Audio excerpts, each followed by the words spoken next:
Chapter 1. The corruption of the world and God's decree.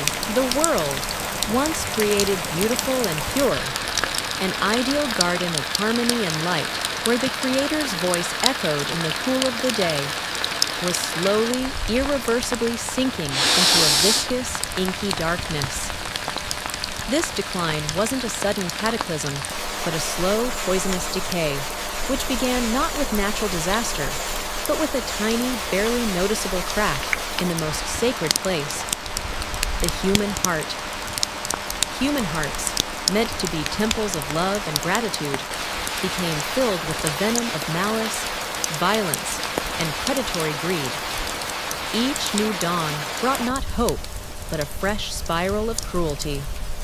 Their thoughts, like cunning snakes, grew ever more insidious, ruthless, and soulless. People forgot what compassion was, and their neighbor became either prey or an obstacle. The earth, that great, generously gifted cradle of life, which should have been a blooming garden where every blade of grass and every tree praised its architect, was transformed into a blood-soaked field of violence, a realm of perpetual discord. Here, hymns of thanks no longer rang out, but only the clamor of debauchery, the cries of the wronged, and the triumphant, hoarse laughter of sin. The voice of truth and crystalline love, faintly heard, was irrevocably drowning, muffled by the deafening, frantic noise of corruption.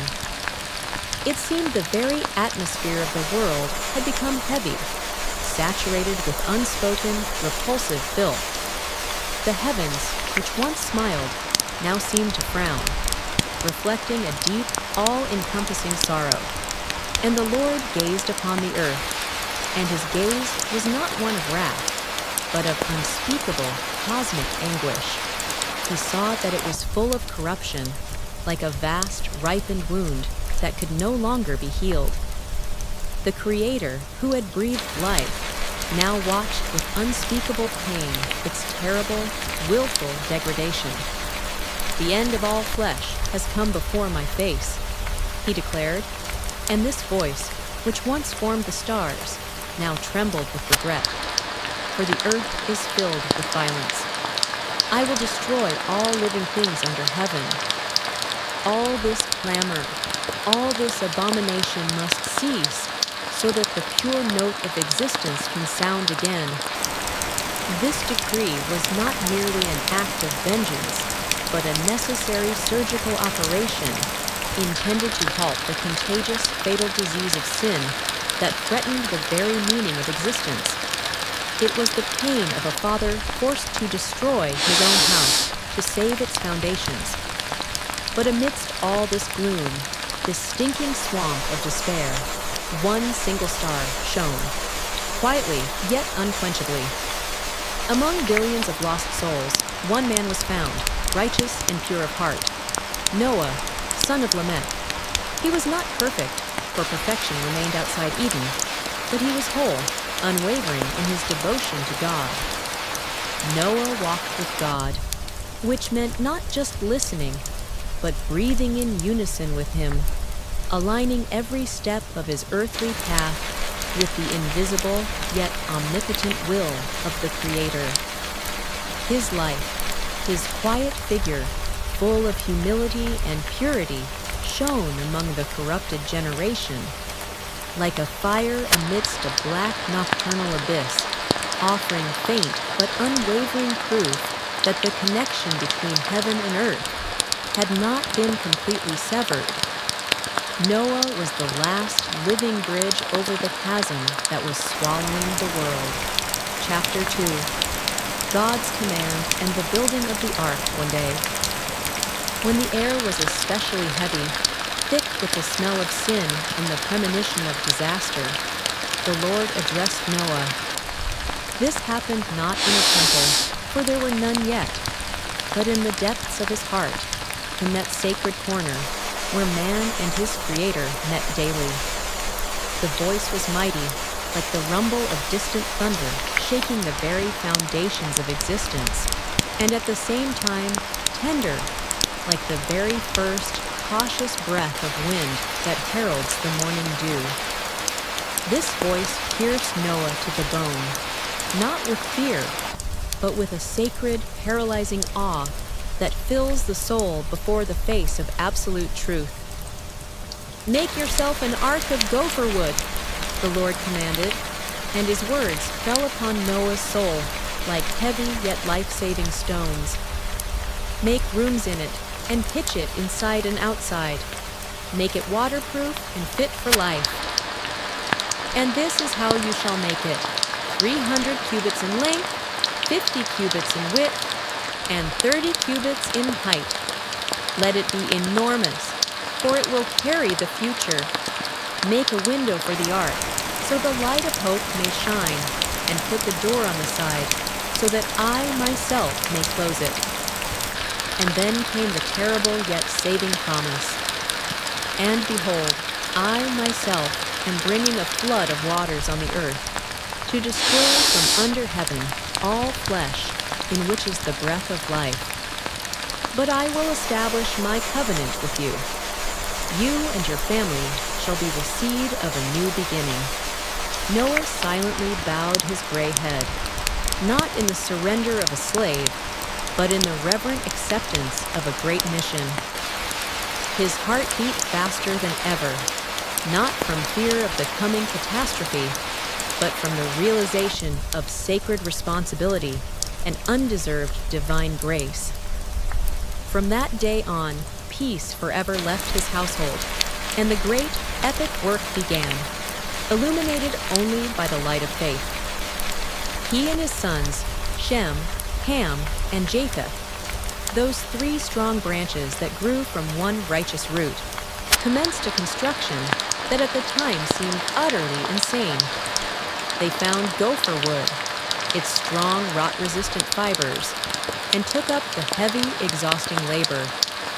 Every day was a battle, not just with the timber, but with despair, skepticism, and mockery.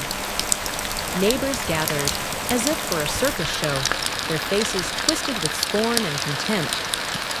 They called him a madman, a feeble old man, who, in their opinion, was building a ship in the middle of dry, dusty land, where no great water had been seen for centuries. Why is this eccentric wasting the years of his life on this huge chest? Wouldn't it be better for him to feast and make merry, as we do? They mocked, and their laughter, like sharp stones, followed Noah. They didn't realize that they failed to see the obvious. Their pride and their sin were a much greater flood than the one that was about to come from the heavens. But Noah did not stop. He did not argue or try to convince. Every blow of the hammer, every hewn gopher beam, every layer of pitch was not just a technical process. It was an act of pure, unstained, silent faith. It was physical proof of his obedience and trust in the invisible word. Years passed, decades succeeded decades. His sons grew old, and their children grew up. But the ark grew like a living promise, a vast, silent, ominous monument to human sin and to the waiting divine mercy. Noah, weary but unbroken, witnessed with his life the approaching end, although the world, blinded by its own pleasures, didn't notice. Chapter 3. Entering the Ark. 100 years passed. The Ark stood on the bare ground, silent and majestic, like a huge wooden fortress awaiting a final command. It was completed to the last plank, the last coat of pitch, ready to receive its cargo, not silver and gold, but the very seed of the world to come. When the construction that spanned lifetimes was finished, God spoke again, and his voice rang out no longer as a command, but as a call to the final action. "Go into the ark, you and all your household," he declared, "because I have seen that you are righteous in this generation before me." This was a testimony, a verdict, and a salvation in one sentence.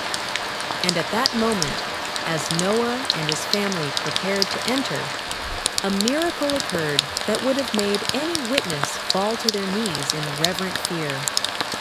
From everywhere, from all corners of the earth, from forests, fields, deserts, and mountains, living creatures began to gather, two of every kind. It was an unbelievable, noiseless parade of life, guided by an invisible, powerful hand of providence. Majestic lions, walking beside gentle lambs, gigantic elephants, accompanied by miniature rodents, birds of every color, and reptiles of every form. They carried within them the genetic code, the priceless heritage, the future life. They did not fight, did not resist, did not demand attention. They silently, in an orderly fashion, entered the door, obeying a primal instinct stronger than any natural law, the instinct of survival, guided by God's command. Noah and his family stood awestruck as witnesses of a non-earthly event, feeling that they were merely humble servants of this grand, universal gathering. The sky, meanwhile, began to darken. The light became thick, the color of lead, and on the horizon, where the carefree sun shone just yesterday, heavy, tar-black clouds were gathering. The wind began to rise, not an ordinary wind, but a piercing, ominous whirlwind, whistling as if threatening. The people who mocked only an hour ago now looked anxiously at the massive ark, feeling the first cold sting of fear in their corrupted hearts. They ran to the ark, knocked on its thick walls, screamed, begged, but it was too late. The last to enter were Noah, his wife, his sons Shem, Ham, and Japheth, and their wives. They stepped onto the ramp, carrying with them not just themselves, but the memory of a dying world and the hope for a world yet to be born. And when the last of them crossed the threshold, the event that put the final period on the history of the old earth occurred. The Lord himself closed the door behind them. It was not a human hand, but a divine action which separated the saved from the doomed, hope from despair, the future from the dust. The world outside froze, awaiting the first drop. Chapter 4, The Flood. It came not gradually, but as a sudden, furious, all-consuming attack of nature's wrath. It began with a hellish roar. The fountains of the great deep burst forth. The earth cracked, split open, and from its depths, as from torn veins, millions of tons of boiling, turbulent waters poured out, carrying rocks and mud. At the same time, the floodgates of the heavens were opened. This was not rain, but an endless, solid torrent, as if the ceiling of the universe had burst, and the water poured like an infinite sea for 40 days and 40 nights, without a break, without a single glimpse of the sun. The waters rose with terrifying, relentless speed, submerging hills, valleys, and cities that were centers of merriment just yesterday. People and beasts, seized by panic that turned into pure madness, fled to the highest peaks, screamed, begged, clinging to one another, but it was useless. The waves, like living, cold monsters, overtook them, swallowing their screams along with their sins. The world that once sang, laughed, and feasted, now fell silent in a deep, watery death. All the beauty, all the structures, everything that had been cultivated and corrupted, everything vanished beneath the gray, relentless, limitless surface of the water. Inside the ark, a terrifying, deep silence reigned, broken only occasionally by the cries of animals getting used to their new, rocking home, and the quiet, reverent whispering of the family. They were separated, isolated from death, but not from its sounds. Beyond the thick, pitched walls, the roar of the waves, like a constant, powerful thunder, and the howl of the storm reminded them that an entire world, their world, was perishing outside. This was the heaviest silence, a silence filled with the weight of millions of lost lives. Noah prayed. His strong hands, which built this salvation, now trembled. But his heart remained firm, tightly bound to the promise. He knew that his own salvation and that of his family was not his merit, but solely the grace of God. The ark pitched, rose, and fell on the turbulent waves, like a small, fragile piece of wood on the water, unguided by human hands. But the hand of God, invisible and omnipotent, held it, guiding it through the chaos that devoured everything around. They sailed among the dead, above mountains, above former cities, and the window, the single narrow window, provided only a dim, gray, joyless light. The light of survival, the light of hope that does not go out. Chapter 4. The submerging waters recede. 50 days and nights the rain lasted, and 150 days the water reigned over everything that breathed. Finally, when despair seemed ready to consume even the most steadfast hearts, something changed. God remembered Noah, and this remembered was not forgetting, but a new, decisive act of will. He remembered Noah and all the living creatures in the ark. A quiet, yet persistent wind passed over the earth. This was not a destructive storm, but a gentle, cleansing breath of the Creator, who began to drive away, absorb, and withdraw the waters.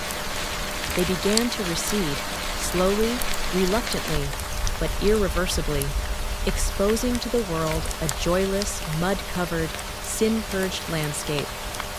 After 7 months and 17 days from the start of the flood, the ark finally found rest.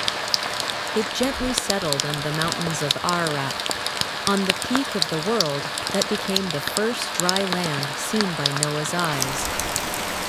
It was a wondrous, bitter feeling of firm support after so many months of endless rocking. Many, many more days passed, filled with anxious waiting. Noah, the man who waited for a century, had learned patience that was measured not in days, but in epochs. He opened the window, that small opening of hope, and released a raven. The raven, a symbol of dark impatience, flew back and forth, finding no place to rest, feeding perhaps on what remained of the old world, and brought no news. Then Noah released a dove, a symbol of peace, tenderness, and a new beginning. The dove flew over the gray, boundless surface, but returned to the ark, finding no dry ground anywhere, only water, water, water. It was a heavy but honest testimony. The time had not yet come. Noah waited 7 more days, testing the limits of his faith and patience. And when he released the dove a second time, hope was as fragile as glass. But the evening brought a miracle. The dove returned. It triumphantly carried a fresh, green shining olive leaf in its beak. A leaf! It was not just a piece of plant. It was the first visible proof that life had awakened again, that trees had taken root in the new earth, that God's wrath had retreated before his mercy. Noah's heart filled with such joy, such immeasurable, all-encompassing gratitude, that perhaps the sky grew a little brighter.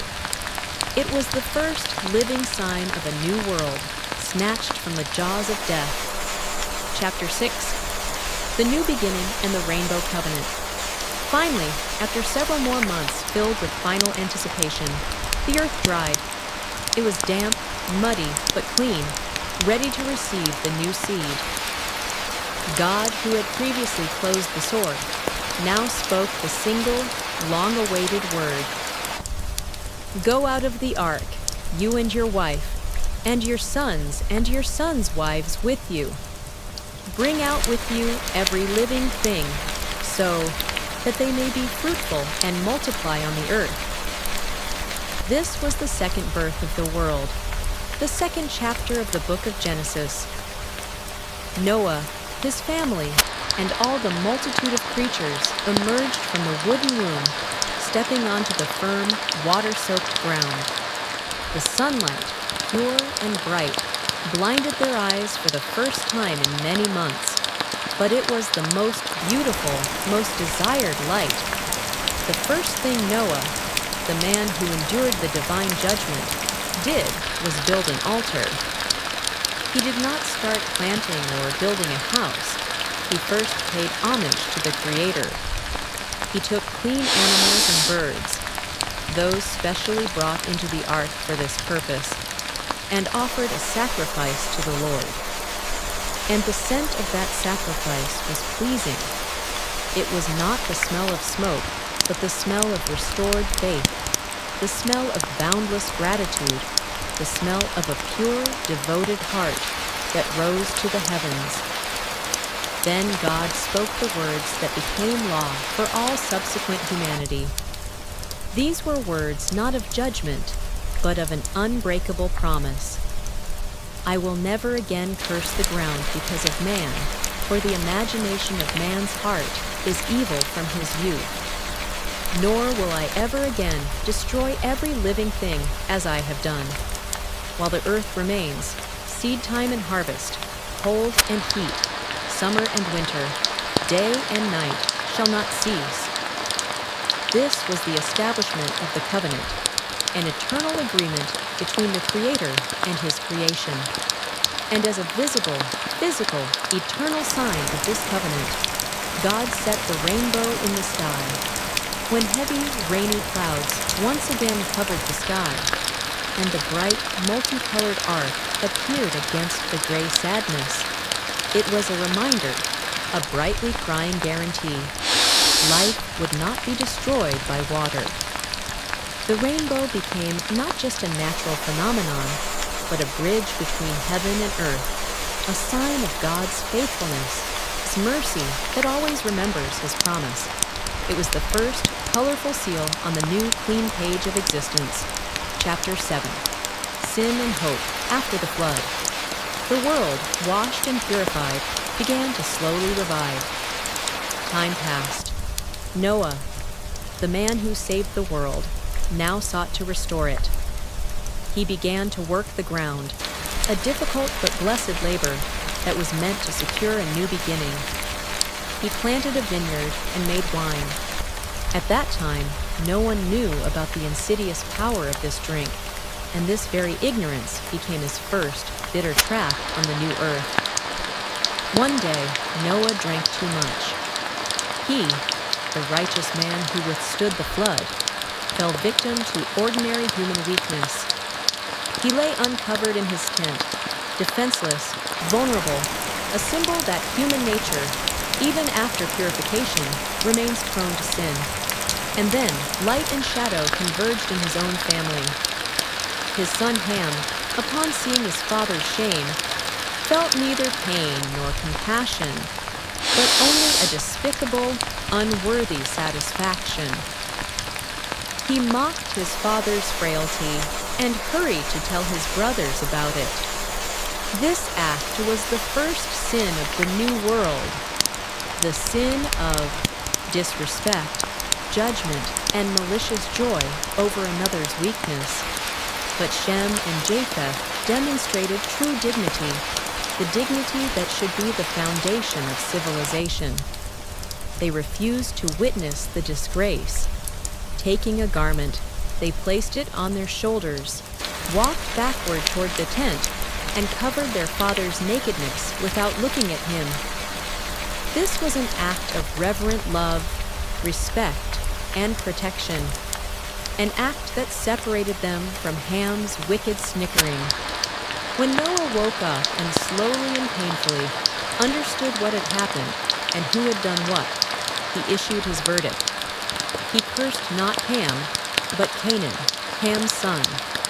This curse became a shadow over his descendants and a symbol that sin has generational consequences. But his brothers, Shem and Japheth, he blessed, acknowledging their love and respect as the foundation of the world to come.